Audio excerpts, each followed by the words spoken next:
안녕하십니까. 김군의 마음TV 김원장입니다. 이번 시간부터는 여호수아의 철로 여정에 대해서 생각해 보도록 하겠습니다. 여호수아는 모세가 죽었고 또 주님에 의해서 모세의 직책을 맡도록 임명이 되었습니다. 여호수아가 모세의 후계자로서 이스라엘 민족의 지도자로 임명되었습니다. 출애굽기 17장에 처음으로 여호수아의 이야기가 나오는데 이스라엘 민족의 첫 번째 전투인 아말렉족과 전투에서 군대를 이끌었던 사람이 여호수아입니다. 여호수아가 군대 장관으로 아말렉족과 전투를 하고 있을 때 모세는 산봉우리에 올라가서 두 손을 높이 들고 기도를 했습니다. 그래서 팔이 내려오면 전투에서 패하고 팔이 들려 올려지면 전쟁에서 승리를 했습니다. 팔이 점점 힘이 약해서 떨어지니까 아론과 훌이 그 팔을 부추겨서 기도를 하게 했고 이로 인해서 아말렉을 패배시켰습니다. 그 뒤로 여호수아는 이스라엘 군대의 지도자로 활약을 했는데 민수기 13장 14장에 보면 12지파의 12명의 스파이들이 가나안 땅을 정탐하도록 했습니다. 그때 이제 여호수아도 갔는데 이제 갔다 와서 보고하기를 여호수아와 갈렙만 그 땅을 우리가 즉시로 정복하자 그러면서 백성들에게 용기를 주었습니다. 여호수아가 그렇게 말할 수 있었던 것은 자신들의 힘이 강해서가 아니라 주님께서 함께 하시면 승리할 수가 있다. 그런 확신이 있었기 때문에 그랬습니다. 하지만 이스라엘 백성들은 부정적인 말, 나머지 10명이 우리는 절대 그 사람들과 싸워서 이길 수가 없다. 그 말을 따랐기 때문에 모세에게 그때의 의사표시가 가능했던 20살 이상의 남자들 중에 여호수아와 갈렙만 제외하고는 가나안 땅에 들어갈 수가 없었던 거죠. 그리고 이제 요단강을 이제 이스라엘 백성들을 이끌고 도착을 하게 됩니다. 이제 가나안에 이제 들어가야 되는데 그때 마침 수확철이 되었고 홍수 시기였다고 그랬습니다. 그래서 물이 아주 범람했던 거죠. 이 물이 범람하니까 요단강을 이제 건너가기가 어려웠던 겁니다. 홍해바다를 앞에 두고서는 모세가 이제 기도를 해서는 물이 갈라진 다음에 이스라엘 백성이 건너갔습니다. 하지만 이 요단강에서는 그냥 걸어가라는 거예요. 그냥 걸어가는 거예요.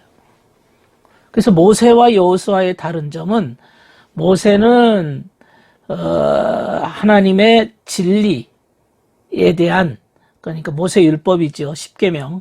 이것은 의무적으로 순종해야 된다. 의무적인 면을 말한다면 여호수아는 순종하는 주님의 법을 의미한다고 말할 수 있습니다. 여호수아는 기꺼이 순종하는 사람입니다. 그래서 여호수아는 싸우는 진리다. 순종하는 진리다. 이렇게 말할 수가 있습니다. 이제 거룩한 땅, 가나안 땅으로 이제 진입을 해야 됩니다. 들어가야 됩니다. 영적으로 말하면 이것은 가나안 땅에 들어간다는 것은 내 마음속에 거듭남을 의미하는 겁니다. 거듭남의 시작을 표현하는 것이지요. 우리가 이제 가나안 땅에 들어간다는 것은 내 마음에 깊숙이 아직도 숨겨져 있는 악을 찾아내서 쳐 부수는 시기입니다. 악을 제거하는 거죠. 내 마음속에 죄를 제거하는 거죠.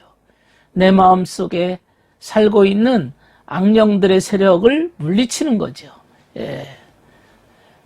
과거에는 이제 모세가 지휘하고 통제해서 그 똑같은 그 법을 사용하기는 했지만은 지금의 처지는 적극적으로 해야 됩니다.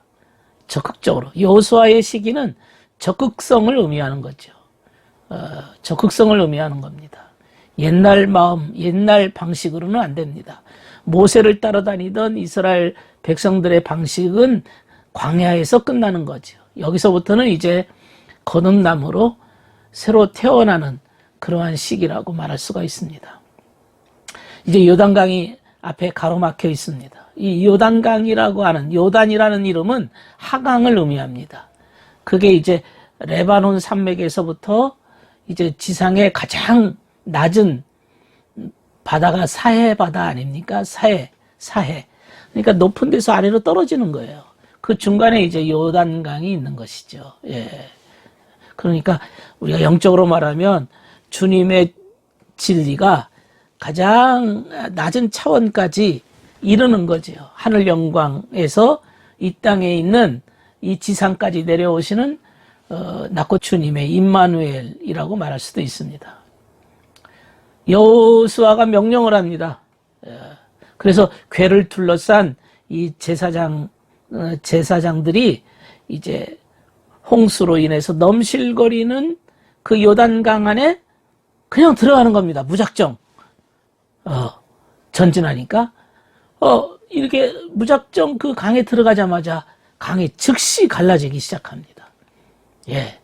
그리고 그 법궤를 메고 갔던 이 제사장이 강 한복판에 도달하니까 물은 뒤로 당겨지고 사람들은 안전하게 길을 걸어가게 되었습니다. 법궤를 들고 간다는 건 계명을 들고 가는 거지요. 그 법궤 안에 계명이 있지 않습니까?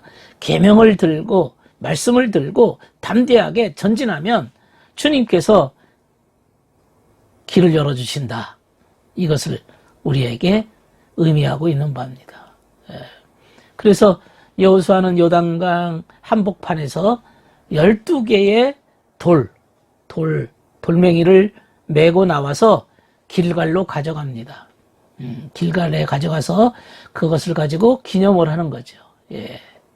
돌이라고 하는 게 이제 진리를 의미하지 않습니까? 가장 기초가 되는 진리, 가장 바탕이 되는 진리를 의미하는 게 돌인데 그 진리를 항상 머릿속에 기억하기 위해서 길갈로 그 진리를 가져가게 되는 것이죠. 예. 그래서 요단강을 건너고 첫 번째 닿는 지역이 길갈입니다. 길갈이라고 하는 것은 거룩한 땅의 이제 첫 진영이라고 말할 수 있습니다. 그래서 이스라엘 백성을 무사히 건너게 해주신 하나님께 감사하고 기념하기 위해서 잊어버리지 않으려고 머릿속에 이제 그것을 잊어버리지 않으려고 영원히 주님이 하시는 그 기적과 하나님의 역사심을 항상 되새기려고 이제 길갈에 그 요단강에 그 돌을 가지고 이제 기념비를 세우게 되는 거죠. 여호수아의 그 순종하는 진리, 믿고 전진하는 거예요. 믿음으로 나아가는 거죠. 말씀을 붙잡고 말씀 법궤를 들고 믿음으로 그 장애물을 향해서 나아가는 거죠.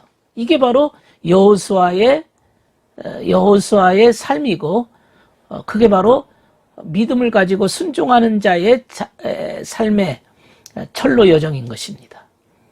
오늘은 여호수아의 철로 여정의 첫 번째 순종하는 진리에 대해서 생각해 보았습니다. 들어주셔서 감사합니다.